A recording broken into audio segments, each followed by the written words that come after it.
So moving into number three, and this is kind of maybe more of an emotional question. Am I overvaluing my operation? I know when I've kind of done a bit of this work with clients, I think there's always this tendency to, you know, put that emotional connection forward. I think whenever you own a business, not incorrectly, but you value it very highly. And I think when it goes time to selling it, and maybe you start seeing some of these numbers, that maybe business owners are taken back a bit by it because they don't necessarily feel that maybe the years and the hard work are all accumulated and properly accounted for. So is there a way that you kind of maneuver maybe that with clients? Obviously here's the end value that we've come to, here's the supporting documents and stuff that led us to get to this point, but is there a way to kind of convey that with a client and kind of help them understand, yeah, this is the dollar value, and we understand that, you've got that attachment to it, and you're going to have to work with us to keep moving this process forward? No, it's a really good question. It does come up a lot. You don't often see somebody undervalue their Right. company, but you definitely see a lot of overvaluing. And it's exactly like you said, if they spent a lot of time, Mhm. it could be 20, 30 years building this company, there is an emotional attachment. And you obviously don't want to, give it away. But at the same time, if you're serious about selling, you do need to be honest with yourself in terms of the cash flow that business generates.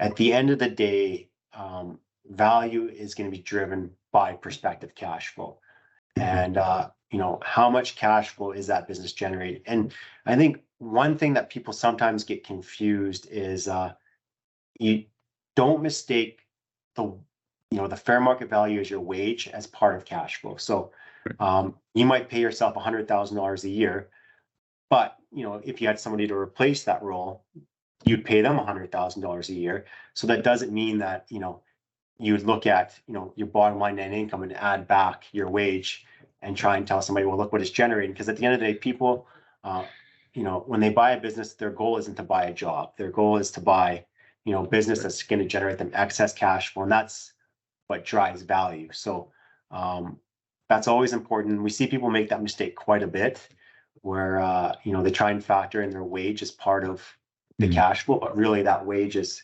it's what you'd have to pay somebody anyways, because you're obviously you're doing a lot of the day-to-day work.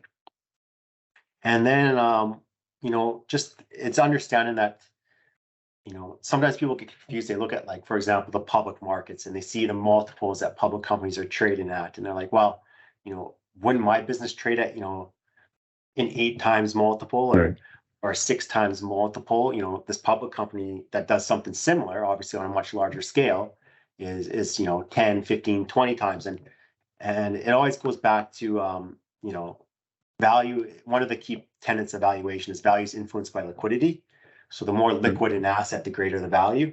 And Mhm. so that's one of the reasons why public company shares trade much higher than private company shares. Mhm. Is you and I can own a share and we can sell it instantly and get our cash. Whereas if we put that same money in a private company, Mhm. there isn't that liquidity. It could take you a month, 6 months. It could take you multiple years to sell your investment. And so that's one of the reasons why private companies trade a lot less than public companies.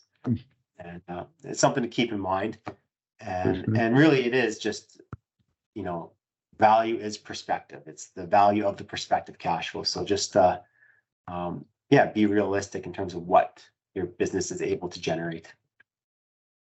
Yeah, no, that's a real good point. That kind of brings me back to that first episode that we recorded, and maybe why then it is important to bring in that chartered business valuator at that junction.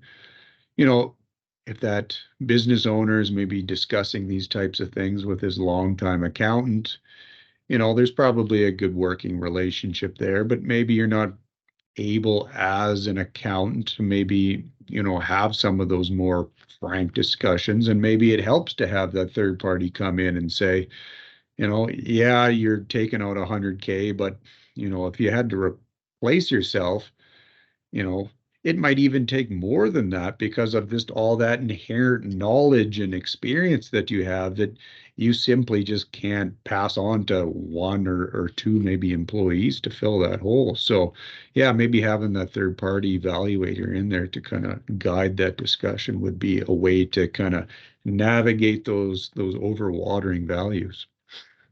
Exactly. And it also just helps, when you have, a valuation report in terms of just seeing the mechanics of how the Mhm. figures are derived and the adjustments are made.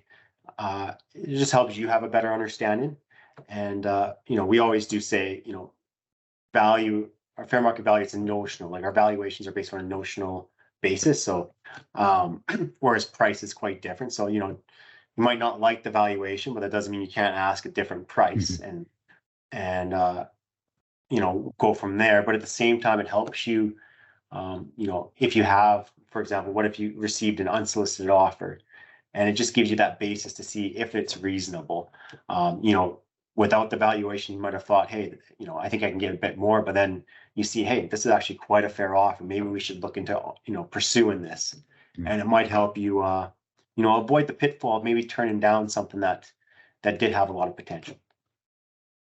Yeah, and like to your point, these companies probably don't turn over that often. So something might come up that you're not expecting, and you know, maybe you're not ready to sell at that juncture, but maybe given the industry, et cetera, this might be your best kick at the can at it for a number of years. So if you're properly placed and kind of have some of that back end work done, maybe you go ahead and pull that trigger at that point in time if it's always been, and I presume most business owners it should be, to eventually build that business to the point that you can sell it one way or the other. So if that opportunity maybe knocks at your door, then you're ready to go. So No, yeah, exactly. And um, at the same time, it's one of those things when you've done this for a while. I've seen a lot of situations where there was a good offer on the table, and the individual wanted to, or the business owner wanted to see if there's, other offers or other opportunities, and so they turn it down and it disappears. And unfortunately, that was the only offer. And what happens is they end up just closing their doors and liquidating inventory and selling assets because that was, not to be too pessimistic, but I mhm. think it's part of being realistic. The challenge of a small business is, especially if it's, under, a million in net income, is you don't have any venture capitalists wanting to purchase it because it's below their threshold. Um, you need to find somebody, one, that's interested and can understand the business that you're operating, and they can learn it. But two, and this is often the bigger challenge, is finding a party that actually has the funds to make a Right, transaction happen, and that can be a challenge. for sure. No, that makes sense.